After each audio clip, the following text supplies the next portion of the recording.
Hello மக்களே, welcome back to Mister Watches 360. நான் தான் உங்கள் டிகே பேசுகிறேன். ஸோ இன்றைக்கி எந்த வீடியோ பற்றி பார்க்க போகிறேன்னு கேட்டிங்கன்னா தக் லைஃப் ரிவ்யூ தான். இந்த மூவியை பற்றி பெருசாக பேச வேணாம் தான் இருந்தால் பெருசாக சொல்கிறதுக்கும் அந்த கதையும் கிடையாது, ஸ்டோரியும் பெருசாக கிடையாது. பட் ஆனால் இதே மாதிரியே எல்லா மூவியுமே தொடர்ந்து வந்துட்டு இருந்தால் அது அந்த ஒரு தமிழ் இண்டஸ்ட்ரியே ஒரு மாதிரி டம்மான மாதிரி ஃபீல் ஆகுது. அதாவது ஒரு இந்த படத்துக்கு எக்ஸ்பெக்டேஷன் நான் உண்மையிலுமே ஹெவியாக வச்சுருந்தேன். ஏன்னா ஆண்டவர் இருக்கிறாரு, சிம்பு இருக்கிறாங்க. ஸோ மணிரத்னம் அவர் டேரக்ஷன் வந்து ஒரு பெரிய எக்ஸ்பெக்டேஷன் வச்சுருந்தேன். அதாவது அந்த ட்ரீசர் ட்ரெய்லர்லாம் பார்க்கும்போது ஒரு டிப்பிக்கலான ஸ்டோரியாக இருக்கும்னு நினச்சி எக்ஸ்பெக்ட் பண்ணேன். பட் ஆனால் ஒரு மண்ணுமே கிடையாது. லிட்ரலாக ஒரு பேசிக் லீனான ஸ்டோரி நான் எதிர்பார்க்கவே இல்லைண்ணா. அதாவது கொஞ்சமாவது அந்த ஒரு கதைக்கான அந்த ஒரு எஃபர்ட் போட்டிருப்பாங்க அப்படின்ற மாதிரி நான் எக்ஸ்பெக்ட் பண்ணேன். அது சிம்பிளாக இருந்துச்சு. அதாவது 90s டைமில் எடுக்க வேண்டிய கதையெல்லாம் எடுத்துகிட்டு வந்து கொண்டு வந்து இங்கே எடுத்து வச்சுட்டு படம் ஓடலைன்னா எப்படின்றது மாதிரி இருந்துச்சு. அதாவது ஓரளவுக்கு நல்லா இருந்துச்சு அப்படின்னு சொல்லலாம்னா சவுண்ட் எஃபெக்ட்ஸ் உண்மையாலுமே ஓரளவுக்கு அந்த சின்ன சின்ன இடத்துல கரெக்டாக ஒர்க் பண்ண மாதிரி இருந்துச்சு. அண்ட் பிஜிஎம்மே ஒரு சில இடத்துல ஆப்டாக ஃபீல் ஆச்சு. ஸோ அது சொல்லலாம். அண்ட் அதுக்கப்புறம் விஷுவலும் அண்ட் கேமரா வைஸுமே ஒரு சில இடத்துல பயங்கரமாக லைக் அந்த விஷுவலுக்கு கொஞ்சம் இம்பார்ட்டன்ட் கொடுத்து பண்ண மாதிரி இருந்துச்சே தவிர ஸ்டோரியிலையோ இல்லை அந்த வேறு எந்த ஒரு வகையிலுமே அது உங்களை சாட்டிஸ்ஃபை பண்ணான்னு தான் நான் நினைக்கிறேன். எனக்கு அப்படி தான் இருந்துச்சு. பட் ஆனால் எஸ்டிஆர் அவருடைய பர்ஃபார்மன்ஸாக இருக்கட்டும், அண்ட் கமல் இவங்க எல்லாரோட பர்ஃபார்மன்ஸுமே அவங்களுடைய லெவல் என்னவோ அதை கொடுத்துருந்தாங்க. அண்ட் இதில் என்னென்னா எஸ்டிஆர் அப்படின்னு அந்த அவருடைய ஸ்க்ரீனில் அந்த ப்ரெசென்ட் ஆகிறத பார்க்குறதுக்காகவே நிறைய கூட்டம் வந்திருக்கும்.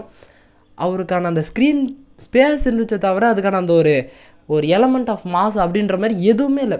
ஒரு மாஸ் சீனோ இல்லை அது ஒரு இம்ப்ரெஸ் பண்ணுற மாதிரியான ஒரு கேரக்டரைசேஷன் எதுவுமே இல்லை. ஒரு சில இடத்துல அந்த ஒரு கேரக்டரைசேஷனை நல்லாவே புஷ் பண்ணியிருந்தாலுமே அது போக போக அந்த ஒரு கேரக்டர் அப்படியே ஒரு மாதிரி ரொம்ப இது மாதிரி ஒரு அந்த ஒரு கேரக்டருக்கான அந்த ஒரு டெப்த்தே இல்லாத மாதிரி கொண்டு போயிட்டாங்க. அந்த படத்தை பார்க்குறதுக்கான ஒரு காரணமோ இல்லை அதை பார்க்க வேண்டிய அவசியமோ கிடையாது அப்படின்ற மாதிரி தான் தோணுது. அந்த ஒரு இடத்துல ஒரு சில இடத்துல நமக்கான அந்த ஒரு ஃபீல் கொடுக்கும் இல்லையா, ஒரு எக்ஸ்பெக்டேஷன் கொடுத்து அந்த இடத்துல உட்கார வைக்கிறதுக்கான சீன் அந்த மாதிரி ஒன்றுமே கிடையாது. லீனான ஸ்டோரி அப்படின்னா என்னென்னு பார்த்தீங்கன்னா, இது ஸ்பாய்லராக கூட வச்சுக்கோங்க. அதாவது கமல் நாசர் இவங்க 2 பேரும் அண்ணன் தம்பி. அப்போது அவங்கெல்லாம் அந்த கேங்ஸ்டராக இருக்கும்போது போலீஸ் வந்து இவங்களை ரவுண்ட் அப் பண்ணும்போது ஒருத்தர் பேப்பர் போட வந்தவொடனே நாசர் சுட்டுறாரு. அந்த சுட்டவனுடைய அதாவது செத்தவனுடைய பையன்தான் சிம்பு. ஸோ அவங்கள தத்துப்புலையே எடுத்து கமல் வளர்த்துன்னு இருக்கிறாரு. இது வந்து காலப்போக்கில் அதெல்லாம் கொஞ்சம் ஒரு சில இடத்துல நிறைய நடக்கும். அதெல்லாம் அப்படியே ஃப்ளோவாக போய்கிட்டு இருக்கும்போது ஒரு இன்டர்வல் டைம் லைனில் கமல் வந்து சிம்புவை சந்தேகப்படுறாரு. ஸோ அப்படி சந்தேகப்பட்டதுமே நாசர் வந்து கமலுக்கு எதிராக சிம்புவை திருப்பி விடுறாரு அப்படின்ற மாதிரி இருக்கும். அதாவது எப்படின்னா நாசருக்கு என்னென்னா, நான் ஆரம்பித்த சாம்ராஜ்யத்தை கமல் ஆண்டுகிட்டு இருக்கிறான் அப்படின்ற மாதிரியான அந்த ஒரு வெறுப்பில் இந்த சிம்புவை வந்து அவனுக்கு எதிராக ட்ரிகர் பண்ணும்பொழுது எப்படி சொல்லியிருப்பாங்கன்னா, கொன்னதே அவன் தான், தெரிஞ்சதான் கொன்னான் அப்படின்ற மாதிரி சிம்பிளான ஒரு இது. அதாவது ஒன்றுமே இல்லை, கொன்னா கமல் தான் கொன்னார்னு சொல்லியிருப்பாங்க. ஆல்ரெடியே அதையுமே அந்த படத்தோட ஸ்டார்டிங்கில் கமல் வந்து சின்ன பையனாக இருக்கும்போது சொல்லியிருப்பாங்க. பட் வந்து தெரியாமல் போலீஸ்ன்னு நினச்சி சுட்டுட்டோம் அப்படின்ற மாதிரி சொல்லும்பொழுது இவன் தெரிஞ்சதான் சுட்டான் அப்படின்ற மாதிரி நாசர் அவங்க கூட இருக்கிறவங்க எல்லாரும் சொல்லும்போது எதை பற்றியுமே யோசிக்காமல் யாரோ ஒருத்தவங்க சொல்கிற பேச்சை கேட்டுட்டு போயிட்டு அவரை கொல்றது, இதெல்லாம் ரொம்ப ஒரு அதாவது அந்த கேரக்டருக்கான ஒரு ப்ரெசன்ஸ் ஆஃப் மைண்டுன்னு ஏதாவது ஒன்று இருக்கா அப்படின்ற மாதிரி யோசிக்க தோணுது.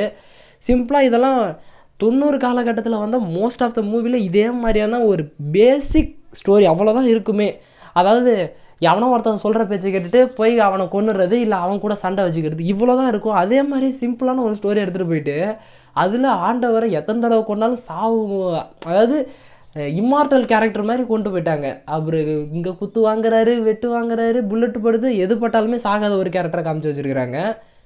அண்ட் இதுக்கு நடுவில் வந்து அந்த முக்கோண காதல்னு ஒரு கேவலமாக ஒரு விஷயத்த பண்ணி வச்சுருக்காங்க. அது தெரியல அந்த டைமில் இல்லை, அது வந்து ஒரு இருக்கிற ஒரு மேட்ரு அப்படின்ற மாதிரி ஓகே அக்செப்ட் பண்ணிக்கலாம் அப்படின்னு சொல்லலாம். அது பெருசாக இல்லைனாலும் பட் ஆனால் சிம்புன்றவர் அவருக்கான அந்த ஒரு மாஸ், எப்படிப்பட்ட மாஸ் கேரக்டர் அவர் ஸ்க்ரீனில் பார்க்குறதாக எத்தனை பேர் வராங்க. ஏன்னா இவங்க அவர் யூஸ் பண்ணது யூட்டிலைஸ் பண்ணவே இல்லை அப்படின்னு தான் சொல்லி ஆகணும். அதாவது ரொம்ப ஒரு மாதிரி சில்லியான ஒரு கேரக்டர் மாதிரி, ஒரு ப்ரெசன்ஸ் ஆஃப் மைண்டே இல்லாத ஒரு கேரக்டர் மாதிரி தான் அந்த கேரக்டரே பில்ட் பண்ணியிருக்காங்க, அமர் அப்படின்ற ஒரு கேரக்டரே. அது எப்படின்னா, சிம்புவுக்கு வந்து திரிஷா மேலே ஒரு லவ் இருக்குது, திரிஷாவுக்கு வந்து கமல் மேலே லவ் இருக்குது, கமலுக்கு வந்து திரிஷா மேலேயும் அபிராமி இவங்க 2 பேர்த்து மேலேயுமே லவ் இருக்குது. இது எந்த வகையில் அதை வந்து அதை எப்படி வந்து அதை கனெக்ட் பண்ணி அது எதுக்காக அந்த ஒரு தேவையில்லாத ஆணி அப்படின்ற மாதிரிலாம் கேள்விகள் சில இடத்துல வரும். அது ஓவராலாக எந்த ஒரு வகையிலுமே அது புண்ணியமே இல்லாத ஒரு விஷயமாக தான் ஃபீல் ஆச்சு. தெரில அந்த ஒரு அது இருந்திருக்கலாமா இல்லை தேவையே இல்லையான்னு தெரில. கதைக்கும் அது பெருசாக தேவைப்பட்ட மாதிரி ஃபீல் ஆகலை. அது ஒரு அன்கம்ஃபர்டபுளான ஒரு விஷயத்தை ஃபீல் பண்ண மாதிரி இருந்துச்சு. பட் ஆனால் அந்த டைமில் அது நடக்கிறதான பாசிபிள்னு சொல்லி ஓகே அக்செப்ட் பண்ணிக்கலாம். அண்ட் அதுக்கப்புறம் பார்த்திங்கன்னா நடுவில் அசோக் செல்வன் அவருடைய பர்ஃபார்மன்ஸுமே, அதாவது இந்த படத்தில் நடித்த எல்லாருடைய பர்ஃபார்மன்ஸுமே உண்மையாலுமே சூப்பராக இருந்துச்சு. பட் அதெல்லாம் இந்த படத்துக்கு இந்த ஒரு கேரக்டருக்குலாம் தேவையா அப்படின்ற ஒரு ஃபீலிங் தான் இருந்துச்சு. ஏன்னா அசோக் செல்வன் வந்து ஒரு போலீஸ் ஆஃபீஸராக, அதாவது கவர்மெண்ட்லேயும் சரி அந்த டெல்லிலையும் சரி கிரிமினல்ஸே இல்லாத ஒரு சொசைட்டியை பில்ட் பண்ணணும் அப்படின்னு நினைக்கிறதா 3 தலைமுறையாக தேடி வந்துட்டுருக்குறோம். அதாவது ரங்கராய சத்திவேலை பார்க்குறதுக்காக அப்படின்னு சொல்லிட்டு அவர்கிட்ட ஒரு சின்ன அந்த ஒரு கான்வர்சேஷன்லாம் அப்போக்கப்போ போட்டுக்கிட்டு சும்மா நடுவில் அவருக்கான ஸ்க்ரீன் ப்ரெசன்ஸ் கொடுத்தாலும் அவருடைய பர்ஃபார்மன்ஸை அவர் அப்படியே ஒரு மாதிரி மெயின்டைன் பண்ணிட்டு போனார்னு சொல்லலாம்.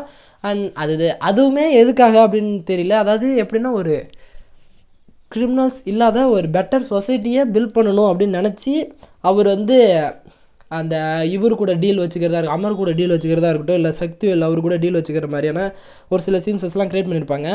எல்லாமே அந்த இடத்துல எல்லாமே ஓரளவுக்கு ஓகேஷாக இருந்துச்சு. அண்ட் கதை ரொம்ப பேசிக்காக இருந்ததாட்டி என்னத்தை வந்து அந்த படத்தில் எக்ஸ்போர்ட் பண்ணுறது அப்படின்றதே தெரியல. அதாவது நிறையா அந்த மியூசிக்கலாக ஒரு சில விஷயங்கள்லாம் இருக்கும் அப்படின்னு நினச்சி, அதாவது இந்த விண்வெளி நாயகன்றதுலாம் ஒரு மாதிரி மாஸ் போர்ஷனில் ஏதோ ஒரு இடத்துல ஒரு மாதிரி அந்த டிப்பிக்கலாக அந்த ஒரு இடத்துல காட்டும்போதுலாம் அந்த ட்ரீசர்லாம் காட்டும்போது ஒரு மாதிரி கூஸ் பம்ஸாக இருந்துச்சு. பட் ஆனால் இது யூஸ் பண்ணாங்க அப்படின்ற மாதிரியான அந்த ஒரு ஃபீலிங்கே இல்லை அந்த ஒரு மூவிலேயே. சும்மா அப்போக்கப்போ அந்த ஒரு இது சின்ன சின்ன இதுக்கெலாம் மூமெண்ட்டுக்கெலாம் அந்த ஒரு மியூசிக் கொடுத்துருந்தாங்க. அது ஒரு மாதிரி பிடிக்காத மாதிரி இருந்துச்சு. அதாவது அந்த ஒரு மியூசிக்கே வீணாக்கின மாதிரி ஒரு ஃபீல் இருந்துச்சு. அண்ட் ஓவராலாகவுமே அது எப்படி சொல்கிறதுனே தெரில. ரொம்ப பேசிக்கான லீனான ஸ்டோரி, கொஞ்சம் விஷுவல்ஸோட, கொஞ்சம் கேமராவுடைய அந்த இம்ப்ரூவ்மெண்ட்ஸோட ஒரு ஆக்ஷன்ஸ் அதெல்லாம் மெயின்டைன் பண்ணி ஒரு 90 காலகட்டத்தில் வர வேண்டிய ஒரு மூவி வந்து 2000 ஸ்டார்டிங்கில் வந்த ஒரு மூவி மாதிரி இருந்துச்சு. பட் ஆனால் கேமரா குவாலிட்டிஸ்லாம் இப்போ இருக்கிற அளவுக்கு இருந்தாலும் அவ்வளோதான். அதுக்கான அந்த ஒரு ஸ்டோரியை பொறுத்த வரைக்கும் அந்த டைமில் எடுத்த ஒரு கதை மாதிரி தான் இருக்குது. பெருசாக ஒன்றும் சொல்கிறதுக்கு இல்லை. நீங்கள் கமல் அண்ட் சிம்பு உங்களுடைய அந்த ஒரு ஸ்க்ரீன் ப்ரெசன்ஸ்க்காக பார்க்கணுன்னு நினச்சிங்கன்னா ட்ரை பண்ணி பாருங்கள். மற்றபடி உங்களை இம்பேக்ட் பண்ணும் இல்லை ஏதோ ஒரு வகையில் உங்களை சாட்டிஸ்ஃபை பண்ணும் அப்படின்னு நினச்சலாம் பார்த்தீங்கன்னா சத்தியமாக தெரில எனக்கு. உங்களை எத்தனை பேர் இந்த மூவியை பார்த்தீங்க? உங்களுக்கு எந்த மாதிரியான எக்ஸ்பீரியன்ஸ் கிடச்சிது? எதை எதிர்பார்த்து போனீங்க? என்னத்தை கொடுத்தாங்க? அந்த டைமில் உங்களுக்கு எப்படி ஃபீல் ஆச்சு அப்படின்றது எல்லாத்தையுமே மறக்காம கீழே கமெண்ட் பண்ணுங்கள், பார்த்து தெரிஞ்சுக்கலாம். ஸோ ஓகே கைஸ், இந்த வீடியோ முடிச்சுக்கலாம். நெக்ஸ்ட் ஒரு ஆசமான வீடியோவில் மீட் பண்ணுறேன். அது வரைக்கும் ஒரு சின்ன பிரேக் வரட்டா.